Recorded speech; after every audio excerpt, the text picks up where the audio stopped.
BBC ትግርኛ ድሕሪ 20 ደቂቃ ክጅምሪው ንክትከታተሉና ንዕድም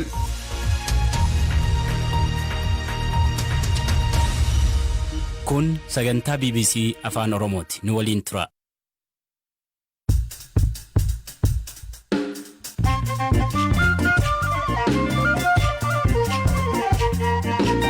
Akka moltan dhaggeeffattoota keenya sagantaa raadiyoo BBC Afaan Oromoo jimaata galgalaa amma eegaleera. Kan siniif dhiyeessu ani Firaafoolii Dhugaasaadha. Sagantaa keenya har'aan waa'ee dargaggoo sababa hojjaa isaan jireenyatti cimee Deeruma kiyaan kanaa wal qabatee uffata argachuun illee baay'ee natti ulfaataa kanneen akka surree kophee maal inni guddaan kan rakkisu kopheedha 54dha lakkoofsaan ni keewwadhu. To'annoo TPLF jalaa erga ba'ee haalli nageenyaa godina addaa saba Oromoo naannoo Amaaraa maal fakkaata? Godina Booranaatti namoonni 4 akkamiin boolla seenanii lubbuun isaanii darbe? Addi gurbati qaallee fiiddee dhuftee ni seentee namni lama kabiraallee dhufee seenee reeffuun baasuuf yoo seenan achumaan ukkaanfamanii du'anii jechuudha. Qophii gartuun kubbaa miilaa Itoophiyaa waancaa Afrikaaf gochaa jiruu fi odeessaalee gaggabaabaa addunyaa qabannee jirra hanga xumuraatti nu waliin tura. Sababa koronaa vaayirasiitiin waancaan Afrikaa 33ffaa waggaa tokkoon barfatee ture torban tokko booda amajjii tokko magaalaa guddittii Kaameruun Yaawundee keessatti ni eegala. Itoophiyaan ramaddii A keessatti Kaameruun, Burkina Faso fi Keep Verde waliin ramadamteetti. Gareen Itoophiyaa Waaliyaa tapha isaanii jalqabaas amajjii tokko Keep Verde waliin ni taasisu. Hogganaan Federeeshinii Kubbaa Miilaa Itoophiyaa obbo Baahiruu Xilaa'uun qophiin maal akka fakkaatu akkanaan BBCtti himaniiru. ከሳውዲ አረቢያ እግር ኳስ ፌዴሬሽን ጋር ንግግሮች ነበሩ ሙሉ ወጪያችንን ሸፍነው እነሱ ደግሞ jalqabarratti federeeshinii kubbaa miilaa saawudii waliin mari'achuun isaan baasii guutuu danda'anii achitti gareen keenya qophii akka taasisu gochuu ture ta'us garuu sababa weerara covid irra deebi'uun babal'ateef saawudiin dhorkii imala biyyoota hedduu irra keessee turte keessaa tokko Itoophiyaadha kanaaf achitti qophii taasisuu karoorri ture ni hafe. Amma taphattoonni keenya achuma bakka dorgommiin itti gaggeeffamu Yaawundee keessatti qophii taasisaa jiru. Dursanii achi deemuun isaanii kun haala qilleensaa jiru akka itti baraniifis ni gargaara. Egaa nuti waancaa Afrikaa kanarratti galmi keenya jalqabaa dorgommii ramaddii keenya darbuudha. Kanarra kan darbe ammoo gama dippiloomaasii ispoortiin biyya keenya gaariitti hawaasa addunyaatti beeksisuudha. Taphattoonnis deeggartoonnis akka ambaasaaddarota biyya keenyaatti tajaajilu. Odeeffannoo amma qabnuun Kaameruun keessa lammiileen Itoophiyaa 20 ta'an ni jiru. Itoophiyaa irraas ammoo deeggartoonni 500 ta'an garasitti imaluuf qophiirra jiru. Kanas ammoo qindeessinee gara sanatti ni imalla. Dorgommicha ooyisnee argamuus ni feena. Tokkummaa Itoophiyaa fi waan hunda agarsiisuu ni feena. Dorgommii kanarratti taphattoota deeggartootaa fi waan biroof baasii birrii miiliyoona 51 mootummaa gaafanne birrii miiliyoona 35 nuuf heeyyamame isaan socho'aa jirra. ጸድቆልን በዛ ነው እንግዲህ እየተንቀሳቀስን ነው የምንገኘው.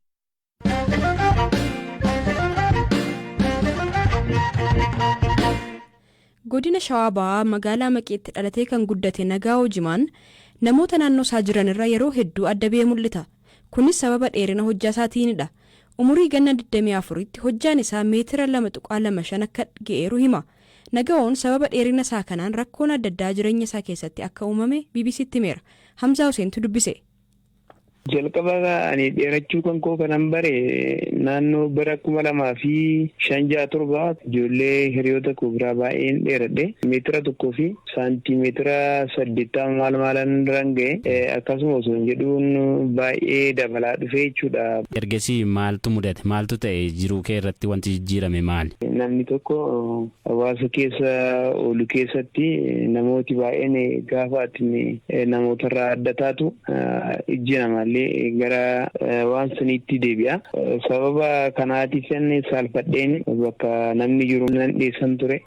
Gadillee ba'ee ijoollee hiriyoota koo waliin ooluuf akkasumas immoo hawaasa keessa ooluuf jechoota garaagaraattitu jira waan ta'eef sababa kanaatiif jedhee lafa namni jiru dheessaan ture jechuudha. Maali sababni si saalfachiise? Ofitti amanamummaatu hin jirre malee wanti nama saalfachiisullee hin turre tureeyyuu jechi namaa tokko illee kan saayikoo namaa tokko jira. Sababuma kanaafanii bakka namni jiru dheessaa ture malee inni immoo dheerachuu rakkoo biraayyuuf keessaan qabu. Sababa kanaan itti qormaatisitti ta'e maaltu jira? Hojii illee hojjechuu hin danda'u. Dheeruma kiyaan kanaa wal qabatee uffata argachuun illee baay'ee natti ulfaataa. Uffata kanneen akka surree kophee maal kalu baay'ee na rakkisu jechuudha. Inni guddaan kan rakkisu kopheedha. Biyya keessaa takkumaayyuu argadheen beeku as hin jirus immoo 54dha lakkoofsaan ni keewwadhu. Hiriyummaadhaan wal qabatee mee dhiibbaa sirratti uume jira? Tokko kan baqatanis jiru kan immoo natti dhiyaatanii na waliin dabarsanii dhabamanii akka akkasuma immoo riyaa dubaraa hin qabu yeroo ammaa kana jechuudha. Immoo namni tokko godhanabee jedhee booda haadha manaa fuudhuun waan oolu miti. Taaksiidhaan gaafa imaltu rakkoo biraan kanaan wal qaqqabatan kan si mudatan jiruume. Taaksiin kunillee baay'ee na rakkisa. Na fe'ullee hin barbaanne baay'eetu jiru. Yeroo deemu garuu ani iddoo nama tokko miti iddoo nama lamaa qabadheen deema yeroo karaa deemu. Egaa iddoo nama lamaan kaffalee. Dhumarratti hojjaan kee kan namoota kaaniirraa dheerachaa baay'ee caalaa wayita deemutti jijjiirraan amalaa sirratti mul'atee jira. Jijjiiramni jira. Dura yeroo inni jalqaba dheeradhu sana jechuudha. Namni garaan koo yoo ilaalu nama loluu nama arrabsuu maal waan akkanaa kanatti ture. Amma garuu abbaan kee kolfee abbaan kee na ilaalifu wanti natti dhagahamu hin jiru jechuudha. Waan barbaadan soo jedhan jijjiirraan amalaa ni jira jechuudha isa duraan turre.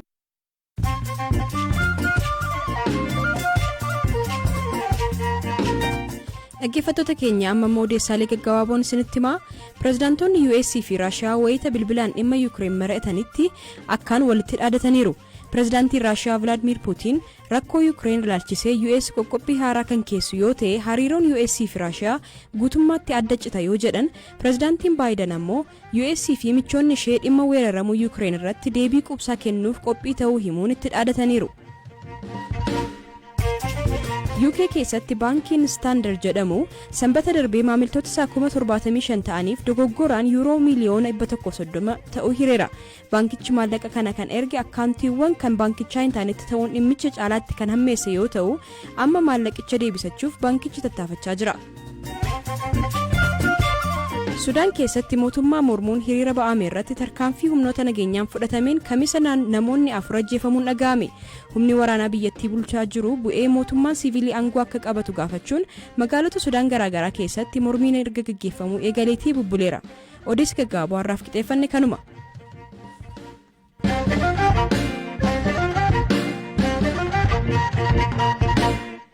Gabaasa keenya ittaanuun naannoo Amaaraatti godinni addaa bulchiinsa saba Oromoo wayita to'annoo humnoota TPLF fi waraana bilisummaa Oromoo jala turetti miidhaa cimaa keessummeessuu aangaa'oti godinichaa ni himu.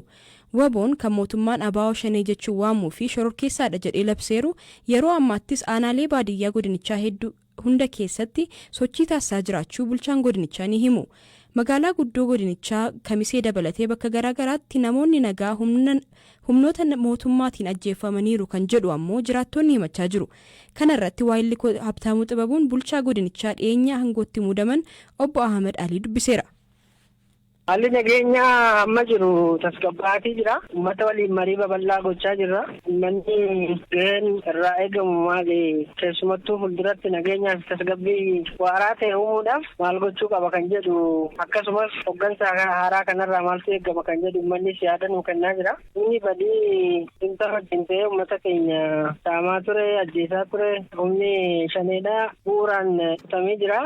Garuu asii fi achi hambaan isaa waan jiruuf isa kana uummanni bal'aan hirmaannaa bal'aa taasisuudhaan akkasumas caasaan nageenyaa milishaan poolisiin humna raayyaattii fi humna federaalaa wajjin ta'uudhaan kan bakkaa bakkatti hafe kana gara seerattis dhiyeessuu jira. Hojiin deebisanii dhaabuu sadarkaa akkamiirratti argama? Naannoo kanatti hojii lama kan hojjechaa jirru. Tokkoffaa dhaabbileen mootummaa baay'een isaanii hojiitti galaniiru.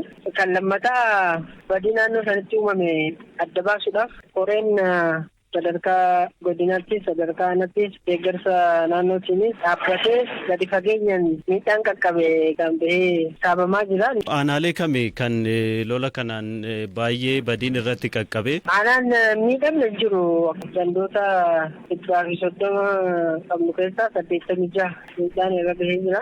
Mee gama gargaarsa namoomaatiin wanti gargaarsi uummataaf qaqqabaa jiru jira? Aanota hundarratti deeggarsi yeroodha. Meeshaalee manaa dabalatee nyaata dabalatee kan gahaa jiru jira, kan raabsamanii jira. Akkasumas deeggarsa hospitaala Qinnas Duwwaa kanneen qorichoonni fi meeshaaleen addaa hospitaalichaaf gara miliyoona 18 shallagaman qaqqabanii manni irraa fayyadamu taasifamaa jira. Iddoowwan tokko tokkotti sochiin hidhattoota mallee waan jiruuf tarkaanfii fudhatamaa akka jiru natti himtaniirtu. Aanaalee kamirratti kan tarkaanfiin kun fudhatamaa jiru?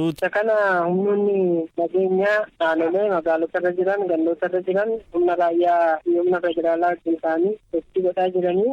magaalota baadiyyaa hundumarra sochiin kun jira. Akkasuma darbee magaalota keenya irratti hojiin qulqulleessuu hojjetamaa jira. Mee garuu obbo Ahmad jiraattota illee haasofsiiseen ture keessattuu magaala Kamisee keessatti torbee wixata darbee namoonni 2 ajjeefamuu akkasumas magaala Qalloottis torbeewwan 2 keessatti namoonni hedduu naannoo 40 ta'an ajjeefamaniiru. Namoonni nagaa wanti jedhu jiraattonni nutti himaniiru. Kanarratti maal jettu isin? Durarratti tarkaanfiiwwan fudhatamaa turanii jiranii sana ragaa beekuun qabu eegan dhufe yeroo gabaabaa waan ta'eef waliigalatti garuu humni dhufeensa badii kanaan shakkame qabatamaatii jira. Inni tarkaanfiin itti fudhatamuuf humna badii sana keessatti qabatamaan keessa jiran akka isaanidha ragaan hin qabu. Erga isin dhuftanii tarkaanfiin akkanaa namootni manaa baafamanii tarkaanfii fudhatamin jiru. Tarii kan Kamisee kun erga isin dhuftanii natti fakkaata. Waliigalteen komandoosii qabnu garuu qaamni shakkame haa to'atamu isa booda hojii isaa qulqulleessinee qaamni isa laallatu tarkaanfii hunda fudhatutti to'annaa jala ooluu qabaadha. Isa kana ragaan qabu nan qulqulleessa waan amma kanatti jira.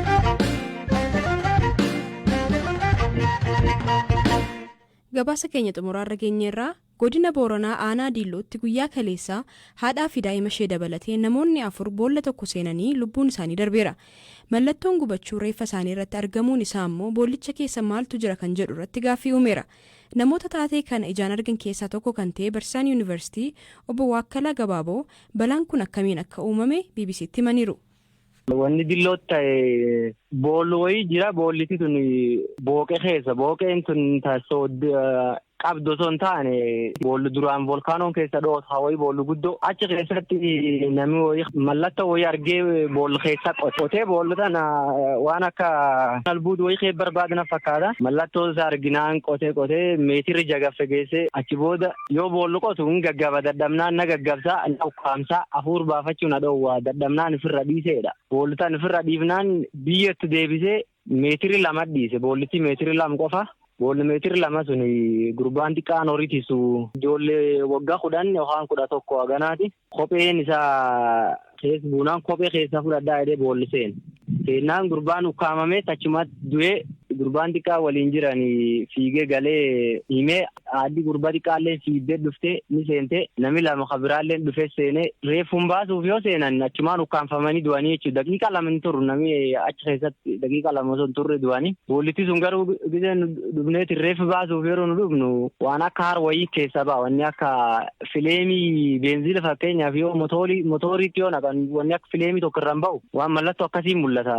Keessaa ol balbalti reeffi mucaa xiqqaa jalqaba isaan hundi dura seene yeroo keessa baafnu gubatee jira. Guutumatti gubatee luqqa'ee jira gamii tokko guutuu. Waan akkasiitti uumamee wanni kun gurbaan tokko haseenee ba'e ni jira. Haseenee ba'ee harka namni qabee fi keessa ba'e gaggabeetti eegas booda mana yaalaa geessinaan fayyee inni kun akkamsi godhaa innaan na ukkaamsaadha nukkaamameedha. Miilli isaa immoo xiqqoo guggubatee jira. Kana waan akkanaati laftillee gammoojjii waan taateef gammoojjii akka malee gammoojjiiti. Gammoojjummaa sun wal qabateeti waan akka kaarboon monoksaayidii waliin laf keessa bana fakkaata. Waan akkasiiti. Akkuma yeroo hasalman keessa qabsiifteetiin mana ofii cuftee teettee akkasumatti ukkaamamtee dootaa jechuudha. Akkasuma fakkaatu waanuma akkasiiti. Reeffi namoota kana muka murreetti muka dheeraa meetira 2 ol dheeratu murreetti muka ookkoo qabu. Akka ookkoo fakkaatu muka kookoo huccuu isaanii kennee akkasitti itti marree aada itti goonee aada sun sisteemaan aada ittiinee akkasitti aadaan hirkifnee ba'a. Reeffi nama 4tu akkasumatti ba'a. Wanni akkana mudatee hin beeku. Namichi qote garuu armaan dura jaldeesii wayii seenee keessa du'ee beekaadha. Yuunivarsiitii Finfinneetti qorataa jiyooloojii kan ta'an Profeesar Attalaa Ayyaalaa wanta kana qorachuun akka barbaachisu himuun yeroo baay'ee garuu bakkawwan sulula qinxaamaa keessa jiranitti kaarboon monoksaaydiin namaa fi lubbu qabeeyyii biroo ukkaamsee ajjeesuu uumuu danda'a jedhaniiru. Egaan dhaggeeffattoota keenyaa sagantaa keenyaarraa kanumaan xumurreerra. Kan isiniif dhiyeesse ani Firaafoolii Dhugaasaadha. Kanneen waggaa haaraa bara 2020 kabajaniif immoo bagattiin sin geessiniin jenna. Nagaan bulaa.